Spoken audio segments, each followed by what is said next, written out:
sports people, we came with prizes. So we'll have a couple of pop quizzes. If you get it right, you get a prize. If you answer my question right, you get a t-shirt. If you answer Dana's question right, you get a koozie because she hates the t-shirts, but I like the t-shirts. I think the t-shirts are ugly, so thank me later. Thanks. So we're going to talk to you about sports and content, sort of the intersection of the sports world and social media. And we come at it a little bit differently in that we're not about marketing, because none of us, or at least I don't know anything about marketing. We come at it from the world of content. And so hopefully some of this will translate, though, to some of the things that you do. We'll give you a lot of examples of what colleges and pro teams and leagues are doing, and hopefully it'll be useful. So we'll talk about why sports and social media is such a great marriage. We'll walk through something I stole off Socialnomics. We'll walk you through our social media strategy and some of the things we've learned and what has worked and hasn't worked. And we'll talk about Twitter and the controversies, especially in the sports world, since it gets a lot of attention. And then, if you stick around to the end, we'll give you a sneak peek at our March Madness Live app, which will go live a week from tomorrow. So don't make too many Twitter posts about it, because I'll probably get fired. But we figured, what the heck, you guys stick around, you should at least get to look at it. So why did social media change the sports world? There's a couple things. It really lowered, as you know, social media lowered the barrier to entry for everybody. So you no longer have to rely on newspapers and TVs to get your story out. The other thing it really did is it changed it so that the internet is no longer about just post stuff up there. It's about going to get stuff that you're interested in. And if you're interested in something about a team or a league or a sport, you can now go directly to them. And more importantly, they can go directly to you. So sports and social media, like Ronnie was just talking about, it's a perfect marriage in a lot of ways. There's, of course, the emotional connection with fans. You guys are fans of sports teams, I'm sure, and you probably are very passionate about those teams. So that, first and foremost, is what we're trying to latch on to, is that same passion to get people to engage with us. Built-in communications team, all of our schools have sports information directors and media relations departments, and we have an extensive public and media relations department, and they all work together. And fierce competitive mentality. I mean, that's kind of the basis of sport. So we kind of carry that over into social media. We're pretty competitive as well, with even amongst our own sport pages. You'll see more of that.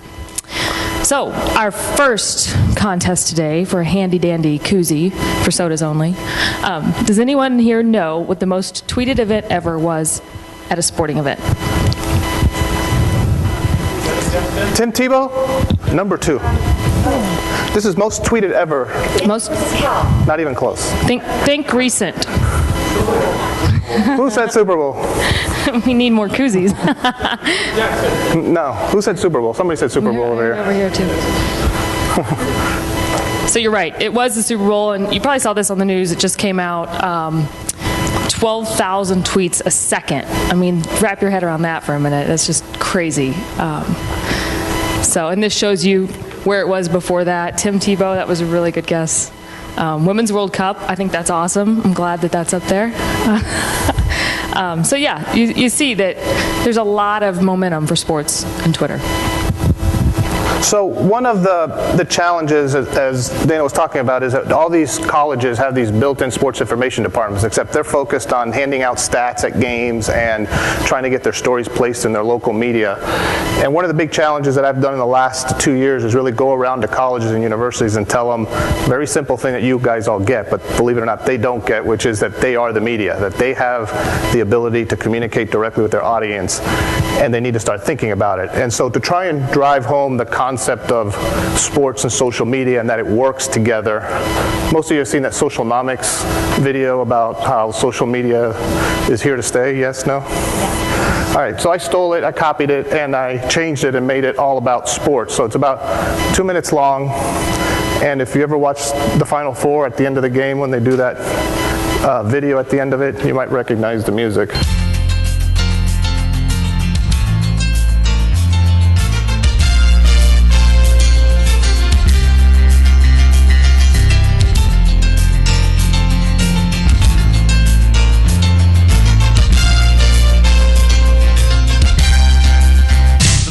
This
So you get the idea. And for schools, a lot of them, you'll see some examples. Some of them have started to catch on faster than others, but it sort of gave them an indication of what the world was for sports and social media. And so into that world, literally less than 2 years ago, I got hired at the NCAA 2.5 years ago.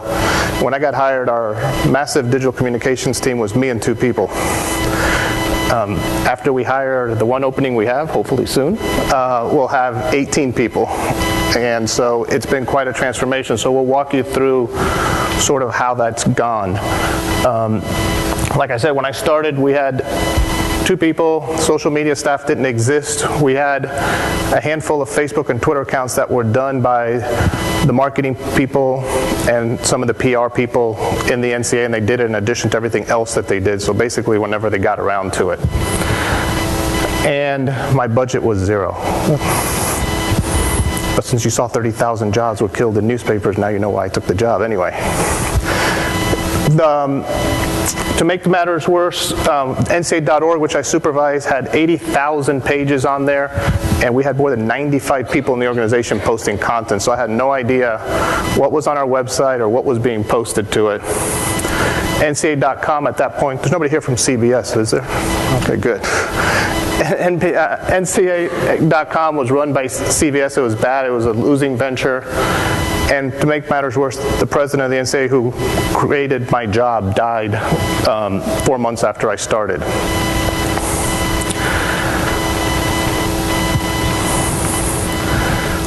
So we had a lack of resources.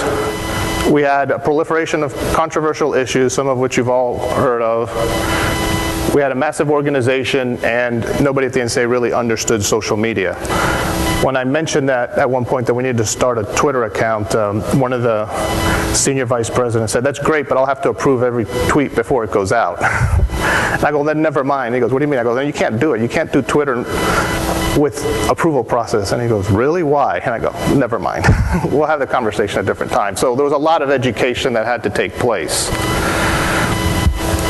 And the NCAA was very, and in many ways still is, a very reactive corporate, has a very reactive mentality. So it was a challenge.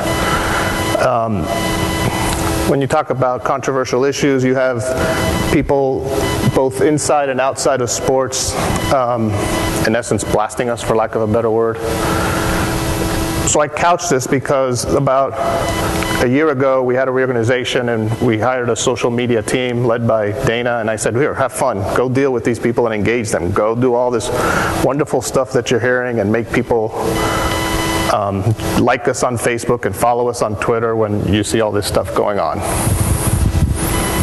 And I'm not going to call anyone out, but someone in here actually believed one of those stories.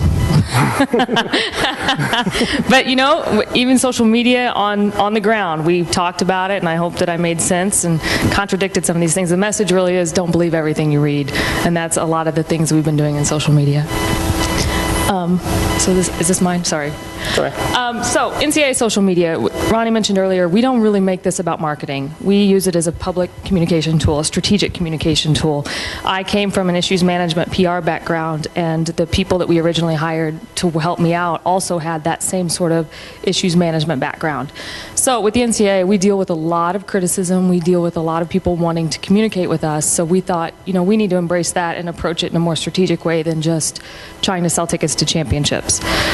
So we have been consistently developing a strategy. I mean, it kind of evolves all the time. We're just trying to address needs as they arise. And one of the things about the public strategic communication is that was our way of getting control of social media. It worked in our area because it wasn't a knock so much on marketing or PR, but it was sort of a statement that says we can't have everybody doing social media and expect to have a strategic plan in place. So we needed to control it, and the way to was to sell it internally as this is about public communication. At the end of the day, yes, you can try and grow championships, sell tickets, do whatever, but you are communicating to the public, so you got to have a plan and you got to do it in a way that makes sense for the organization. The thing that we say a lot, and we started with this in the very, very beginning, is that we use Facebook to engage and Twitter to inform, and we still approach it that way today. We really want to build a community on the Facebook pages that we have and have a two-way communication going between all of the fans on there, and we also want them to communicate with each other. Twitter, we do engage, and we'll show you some of that here in a little bit, but our main motive there is to push out facts and information directly from the source. So that's where that comes from. Our focus also is to provide content that you can't get anywhere else. Behind the scenes access, photos from locker rooms at the Frozen Four and the Final Four. I mean, just access to places and people that fans just normally wouldn't have. So we can really tap into that. We also want to tell the NCAA story. When we were talking about this yesterday, a lot of people don't really understand the NCAA story. We're actually a higher education association. Yeah, we put on championships, and that's great, but our main mission is, as a higher education association, to provide a level playing field to give student athletes the opportunity to compete in as fair of a venue as they possibly can, and to prepare them for life. And those are the stories that we in the communications department are responsible for telling and pushing out. So that's a lot of our role. Of course, we want to generate more fans. We want to grow the audience, and we want to drive those people to our platforms, NCAA.org and NCAA.com. So that's our main focus. So here we go. We have 13 Facebook pages, 15 Twitter feeds, 4 YouTube channels. You're probably sitting there wondering, why do you have so many pages? Well, part of that reason is we have a main corporate page on both Facebook and Twitter, but we have found out that we get a lot more traction when we reach out to fans on a specific sport, and we talk to them about the sport that they're passionate about. So, Ronnie, you want to go forward? This shows you all of our Facebook accounts. Like I mentioned, number 7 over there, we have the NCAA main page, but then we also have these sport accounts. So hold on. So these, I can do my content, so they can get a T-shirt. Who wants a shirt? All right. So those are our pages. They're not in order. Men's basketball is number 1. You can't say anything. Number 2, there's one that's number 2 that's far and away above everything else on that page. Who said wrestling? Nice. Wrestling. Yeah, it is. Very good. What made you think it was wrestling? Well, I'm in sports. Okay. So, but I took a guess just given that. Well, there's actually a really good, well, I have a big theory, and it's been proven over time as to why it's wrestling and not most of these other ones. And part of it is the demographics of the sport. The other part of it is, if you stop and think about it, if you're a big wrestling fan and you want information on college wrestling, where are you going to go? You're not going to get it on ESPN. You're not going to get it on ESPN.com or SI. So what has happened is our Facebook page, in essence, became a news site for college wrestling. And so, as we said, give them content they can't get anywhere else, and focus on the content. It's really grown and taken off because of that. And actually, those wrestling fans, not only do we have a lot of them, they're very engaged. Anything we ask them to do, I mean, I don't know the exact engagement rate, but it's really high. It's the highest of all of our pages. They participate in anything we ask them to do, so that's refreshing. So we were talking about using Facebook to engage. This is an example. It's kind of hard to see. We did this on our men's basketball, our main NCAA page, where we asked fans who their favorite live mascot is. And when I posted this, I was really thinking about animal. Unfortunately, I wasn't that specific, and the West Virginia Mountaineer actually won. And we got 629 votes for the Mountaineer. They don't win anything from this, but it's just that whole pride of, my school got number 1. So they like to voice their opinions like that, as we know. Fans also like to share things, and I know this is kind of a trend now on Facebook, creating these images. We did this in-house. One of the girls that works with us came up with the idea, and it got shared 628 times. And so, talk about the viral nature of that. How many fans do you guys all have on Facebook? So if you shared this, you're potentially sending that out to 700 people every time you put it on your page. It was just amazing to watch it grow. And really, fans aren't hard to please. And there's something interesting about this. It happened on our March Madness page, and all I said was, hey, basketball fans, only 255 days until Selection Sunday. Who loves March Madness? The interesting thing about this is my timing was perfect, and I was staring at TweetDeck as soon as the NBA lockout was announced. And so I went to Facebook and Twitter, and I posted the same thing at that very moment, and fans were just like, yes, we still have some sort of basketball to look forward to. So the timing was perfect on this. So you took advantage of the NBA. I did, and I did it more than once. So you got to use what you got, right? And this is how we engage. Again, this is a little hard to see. This is the volleyball page. We looked at our insights, and we know that our volleyball page has a lot of very young female fans. So from that, we assume these are high school age volleyball players, or those that are actually still in the process of becoming college, maybe becoming college volleyball players. So we asked them, as a player, what would you like to improve on? And they came back with a lot of responses, and most of them wanted more practice on passing. So we worked with a partner, the AVCA, the American Volleyball Coaches Association, and they put together this video on how to improve your pass. So not only did we ask the fans what they wanted, we actually gave them what they asked for, and it worked very well. Like, we got a lot of really good responses from, hey, you're actually providing a service to me, a fan.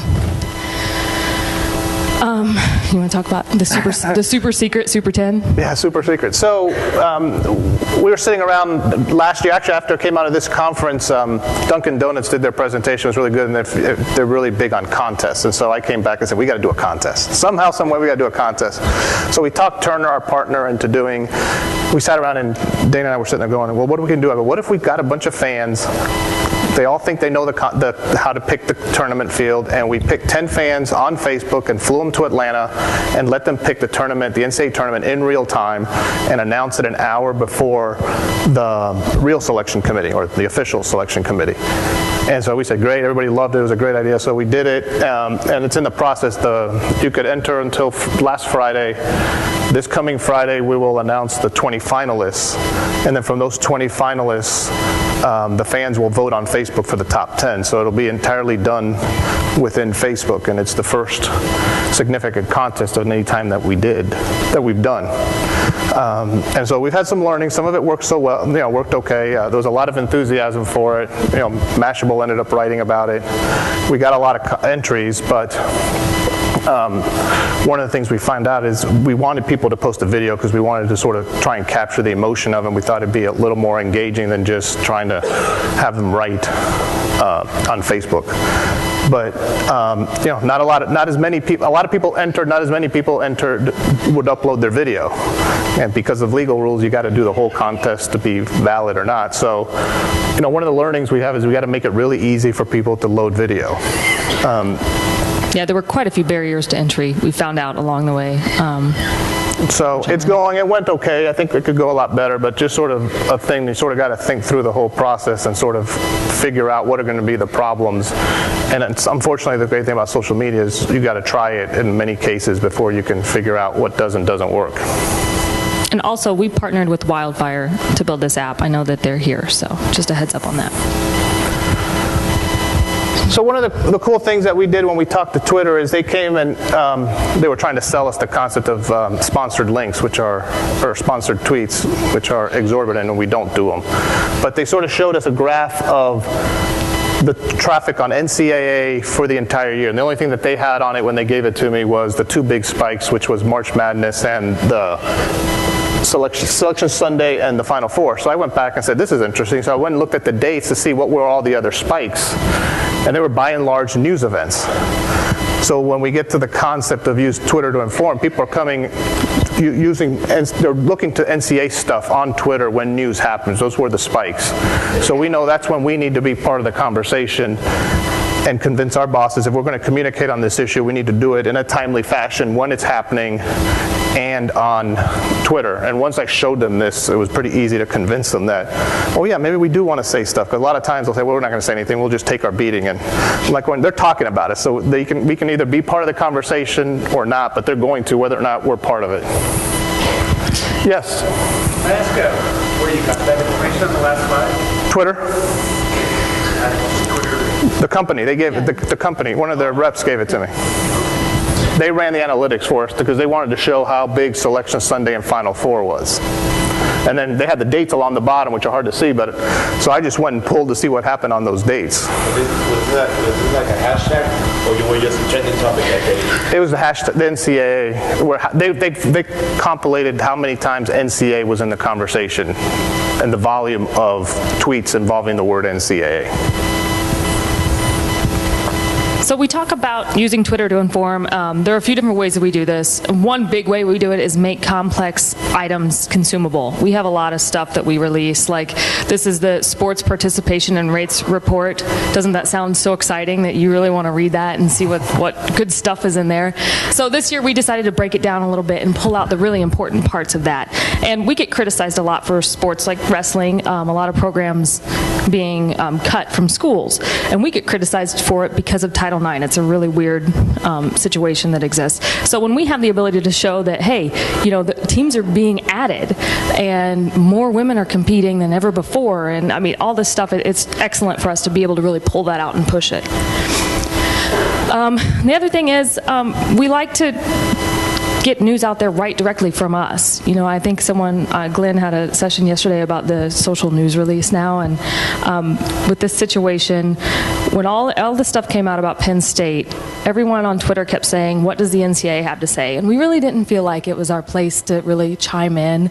I think a whole week went by where we kind of sat silent, and eventually when we had a statement from our president, we said, okay, let's post it on our website and push it out just on Twitter. We didn't really do much else with it. We just sent it out. And then within that hour of posting this on Twitter, it got more than 3,000 clicks.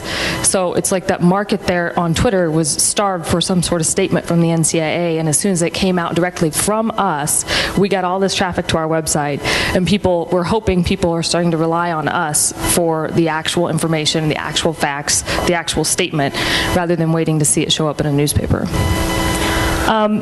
Recently. Oh, yeah. Here, I'll start with this one since it's going to. So one of the big things we talked about them being very reactive and trying to convince them that we need to be part of the conversation. So then the next step was, we need to actually talk to our audience. We can't just sort of be broadcasting. Broadcasting was back in the 90s. This is a new age. We got to actually have conversations. So when people say stuff, let me go on there and say that you're wrong. And so we started down that path. And the reason she's laughing is because apparently the Chronicle of Higher Education is mad at me because I was not as nice to journalists as I should have been. So they're writing a story about whether the tone of my tweeting because they're so nice to us all the time. Whether the tone of my tweeting is appropriate. So you'll find it shortly on Twitter in the next day or two because they interviewed me as I was on the plane on the way up here to talk about this. So. Anyway, our goal on this is to find the right balance, which sometimes I guess I don't, and then also put a face on the NCAA so that it's not just this big monolithic institution with lots of money stored in the basement, which we can get whenever we want, and it's expected. So these are just some examples of how we do that. We mentioned earlier I'm NCAA Dana, and our vice president is NCAA Bob, where we try to go about this without a chip on our shoulder, but we also want to be clear that we're not going to take this laying down anymore, that when there are things out there that are just wrong, we're going to fix them. So the one to Jay Billis, that second one there, that's a big deal. We've gone back and forth with Jay in a very public manner for a long time, and there's seemingly no end to it. But the point is, people now know that there's an NCAA Bob out there that's a high-ranking employee at the NCAA that is going to stand up for what we do. For those of you who don't know Jay Billis, he's an ESPN announcer. He's got a Twitter following of 250,000 almost. He'll do the game tonight that's on ESPN with North Carolina and Duke. And we've done some behind-the-scenes stuff. Bob and I flew to Charlotte and played golf with him in an effort, and we took President Emmert, so the three of us literally got on a plane and went to him to hear him out and hear his issues and sort of try and have a dialogue in addition to what we do on Twitter, to have one in person. So we do some sort of traditional reach-outs and stuff. But we were very worried when we started doing this what the reaction would be.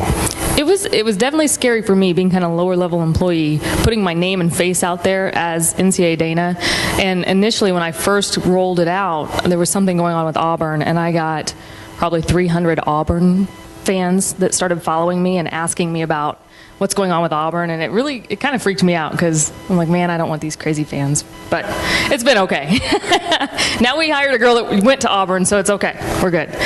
So again, this is more of how we're informing, and we're getting a pretty good reception from a lot of members of the media that are actually surprised that we're taking this approach. And that last one is really funny from Dennis, because one of the unintended consequences is not only do they like it, but they think our president came up with the idea and it's some sort of mandate from him, and it's not. But hey, if your boss gets the credit for something that you're doing, then just go with it. So this is an example of a story was actually written about stuff that we posted on our hockey page. So again, kind of like wrestling, our hockey page is also a resource for people that are looking for hockey news, and we recognize that, and this is exact proof of it, that a story from the Portland Press Herald was actually written based on the content we had on our Facebook page. So I wanted to walk you through a really quick case study, because I just thought it was fascinating how these people approached it. Baylor University, as you know now, their quarterback won the Heisman this year, but if you think back, for those of you that are football fans, when the year started, he was a huge long shot. Nobody really thought it was all about Andrew Luck, the quarterback from Stanford. And so they, though, decided, well, we should be ready in case he has a good year and in case Baylor has a good year. So they secured a website, and they started a website in his name. They went back in January and started plotting about it. And then they also, the other key thing that they did, which I thought was very important, is they spaced everything out. They didn't do everything at once to sort of keep momentum. And frankly, in case he didn't have a good year, you didn't launch stuff that made you look a little foolish. So in August, they launched the website and the Twitter account and did all the normal stuff with that. Then they waited until September, until after about the second or third game, when they had gotten off to a good start, and launched a Facebook page of him for the Heisman. And they really became platforms for them to use social media. It wasn't so much that they got to have a Robert Griffin page, but that they had a place to put stuff and engage their fans. And so he had a big comeback against, I think it was Oklahoma. Was it Oklahoma? I can't remember. So they started putting up 30-second videos. They were smart. They knew that people aren't going to sit there and watch 10-minute videos, so they had a great play. They'd post a 30-second video, and they called them RG3 moments. Again, just sort of branding him as a player. Then, again, one of the things we preach to the schools is leverage the access you have. You have this guy that everybody now is interested in. Do stuff with him that nobody else can. So they did these 30 with the third. You know, they sort of got this hook on the third. You'll catch on in a second. And they had him for Halloween. They had him dress up in a costume and talk about what he was as a kid. And again, it's 30 seconds long, just a quick hit. But the fans loved it and would spread it all over the internet. Then they started losing, so they said, well, we got to have something to keep the momentum going. So they said, if you share one of your stuff, we'll put your name into a helmet and give you a gift pack, like an autographed football and tickets to the home game, which was cool. But then they went a step further and had him come in and literally pull the name out, and they videotaped it. And so the fan who won got to hear their his or her name called by him, the quarterback himself. Then my favorite thing that they did, they started winning again, and it got hot, and they came up with join the third movement, since he was considered a long shot. And so they told people to go on Facebook and change your name and add a third to it. So it'd be Dana Thomas III. And so thousands of Baylor fans went out and did it. They pushed it out on Twitter. They even tried to sort of capture how many people did it by setting up a post on Facebook and saying, if you've done this, you know, share it and send it here. And they got over 4,000 people to change their name to the third. And then he won the Heisman. And they knew it was working because when the voters, there's hundreds of voters, a lot of them are media that vote for the Heisman, when they said they voted for him, they would use the hashtag from their Twitter account. So they knew they were following their Twitter account, which was sort of the ultimate compliment. But then they kept planning, and they decided to do a longer video of following the Heisman from New York to Waco, Texas. Like, how does it literally get from New York and the podium to Waco? And they followed it all the way in. And the day after he got back, they had a men's basketball game, and he walked out with the trophy. So the whole video is just watching, literally following that trophy all the way through.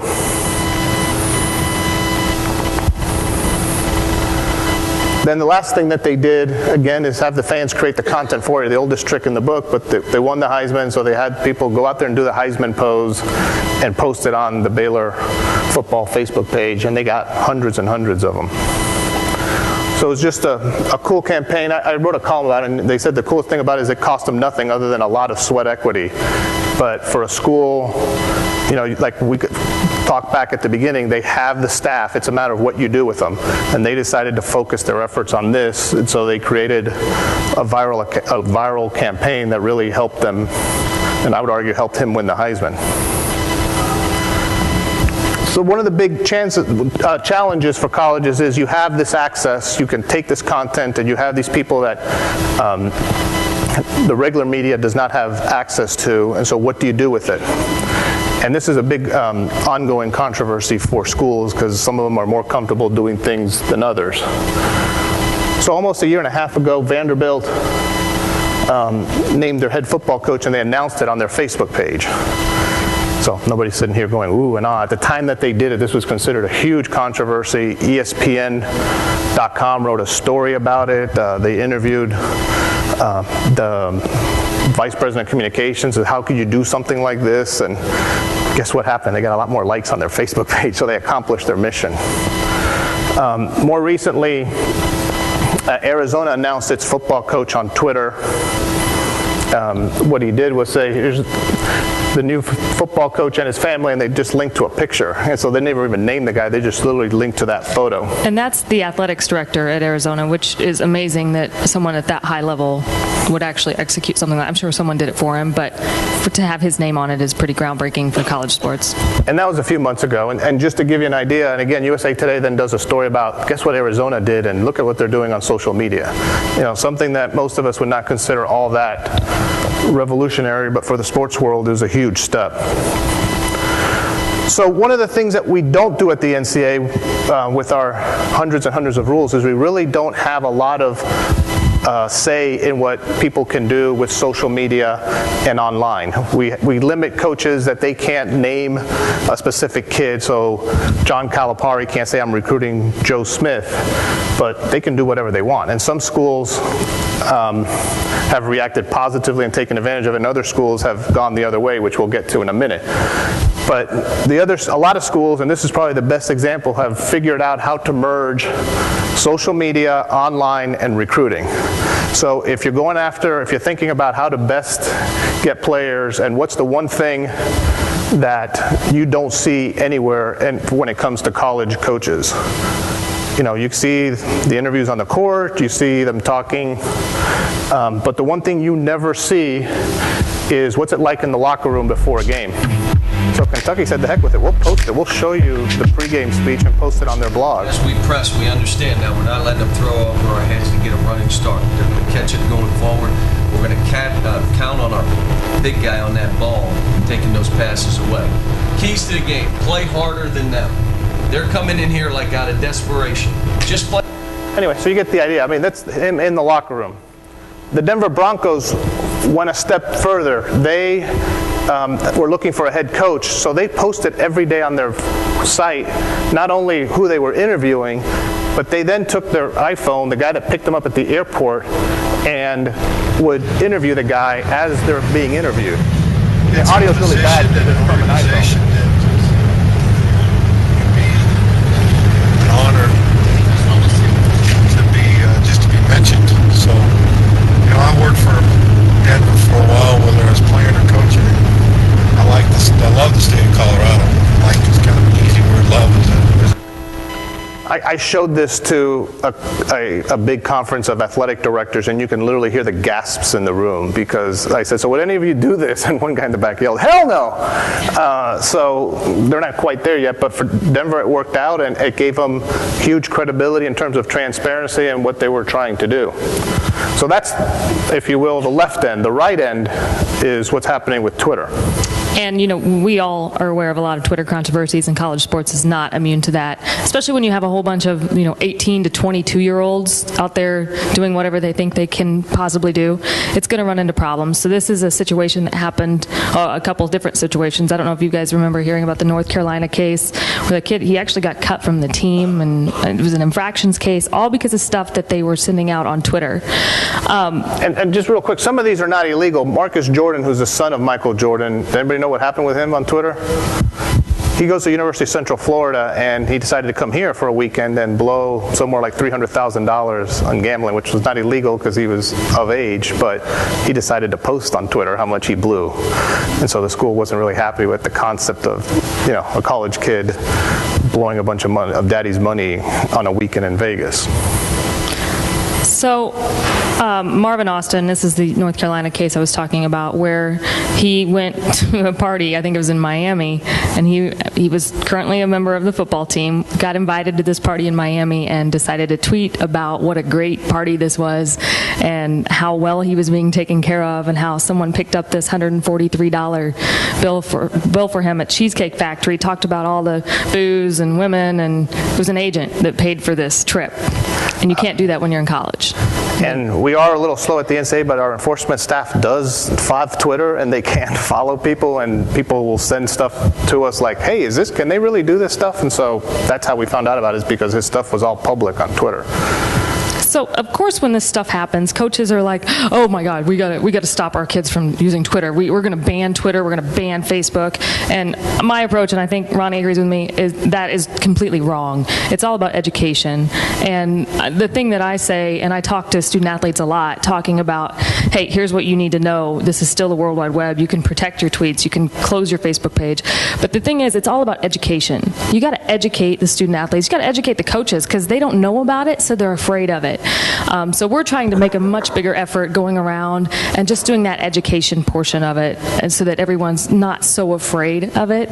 But my big thing is, if you're that worried about a student athlete saying something wrong on Twitter, why are you recruiting them? Like, why would you even want them on your team if you can't trust them not to say something stupid?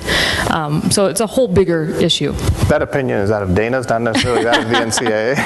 I would say it to coaches. I mean, come on. Okay, here's the super sneak peek. All right, so we'll go through this quick because we're running out of time. So March Madness, I was called March Madness on Demand. This year it's going to be called March Madness Live. This is, we adopted the policy that as part of our partnership with Turner, that instead of this concept that TVs are all worried if you put something on TV, you can't put it on mobile or on broadband because you'll lose your audience, is simply not true. So we adopted this, that wherever the user go, the content will follow. And we love the iPad, and I'll show you why. So last year was the first year Turner did it versus CBS. The visits increased 60%. Hours was way up. It was only available on mobile for iPhone and iPad, and it got 2.1 million downloads, which is pretty good because the market is 25 million. So if you get 10% of the entire market for one app, that's pretty good. So as I mentioned, the iPad was a game changer.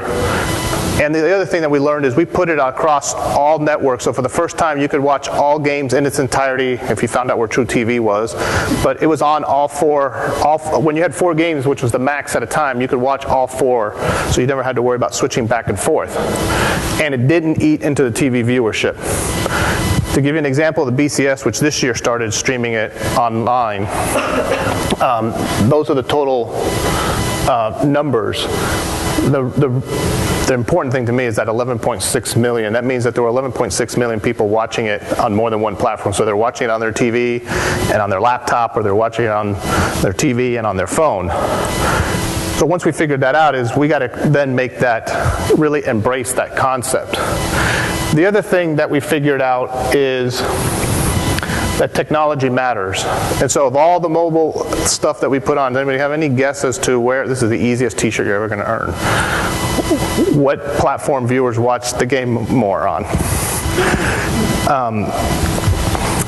As the screen got bigger and the technology got better, the bottom number is the average time on the platform per game, not for the entire tournament. the 77 minutes is basically the same number as it was for a laptop. So think about it. If you're going to watch a game on your iPad, you're going to watch it for over an hour. And that was the average. That wasn't the most. So we're expanding it this year to Android and Blackberries. And we're going to add some things. So you'll have the ability to capture highlights and share them on Facebook and Twitter from within the app. So if you see a play and you like it, you'll be able to clip it and share it. And we expanded Twitter. We're going to have, in essence, 3 Twitter feeds going per game. Which is going to drive Dana nuts, but that's a different story. It is going to be really cool, though. I mean, it's definitely perfect for the basketball fan. So this is the prototype, and it's hard to read on the bottom, but that's Duke, North Carolina. So one feed will be all the Duke fans, all the conversations about Duke fans. The middle one is all the stuff about North Carolina, and then the third one is basically our feed, an overall March Madness live feed. All of those feeds will be moderated. We're not sort of turning on the fire hose and letting people say whatever they want, because we don't want all the trash in there. So we are putting in an infrastructure in place to moderate all those feeds. That's just a blow-up of what it looks like. The other thing you'll do is you'll be able to check in or cheer, so you have the ability to say... Chris, we did that for you. Huh? Put UConn on there for Chris. Yeah, we put that for you. You can say you're rooting for UConn. You can share it on Facebook or Twitter, never have to leave the app. You'll have the ability, as I mentioned, to clip a highlight, and you can go back 5 seconds or 5 seconds forward to get it just the way you like it. And again, you'll be able to share it on Facebook or Twitter. And Dana had a great idea on this, which is we're sitting there thinking, how can we leverage this? And so what's your idea? I want to be able to monitor all of these shared videos throughout the day, and at the end of the day or the next day I want to say, hey, here was the most shared video, and capture that and run that on our Facebook page and hopefully generate some more interest around it that way. So we're talking to Turner about having the ability to sort of capture in close to real time the volume and the level of which video is getting shared the most. That's a blow up, so if you're on, I think this is the iPad version, it blows up. You can sort of still see the game, but follow the conversation for both teams. You can see either team, you can cheer. So this is sort of gives you what we call the social arena, the ability to participate in the game. So again, we're taking that concept that you have all these millions of people watching the game on some other platform other than the TV. So if they're doing that, they want to interact. They don't want to just sort of sit there and watch a game. So we're giving them ways to do that. And as you can see, the functionality of this is just ridiculous. I mean, you can pretty much do anything you want in this platform. Is this exciting to you guys as sports fans? Or cool, good. I have a question for you. Yeah. How do you monitor this enormous amount of chatter that's going on? So we're going to be going to, we are putting together, we have a company that we're working with that will oversee sort of the management of it, and they're hiring a group of volunteers and employees for the 2-week period that will basically sit there, watch all of the feeds. We identify a bunch of hashtags. They will watch it. They'll take stuff and retweet it and copy it into the feed. And so somebody, if it's a Duke, North Carolina game, there'll be one person watching Duke, one person watching North Carolina, and one person watching the main feed. And then if any issues pop up, they come to her or I. And there's also a customer service element. Yeah, exactly. There is a customer service element as well. Like, people can't get the app to work. And so we're working with Turner and the people that they contract out for customer service, stuff like this, and we're going to make sure everyone's all on the same page.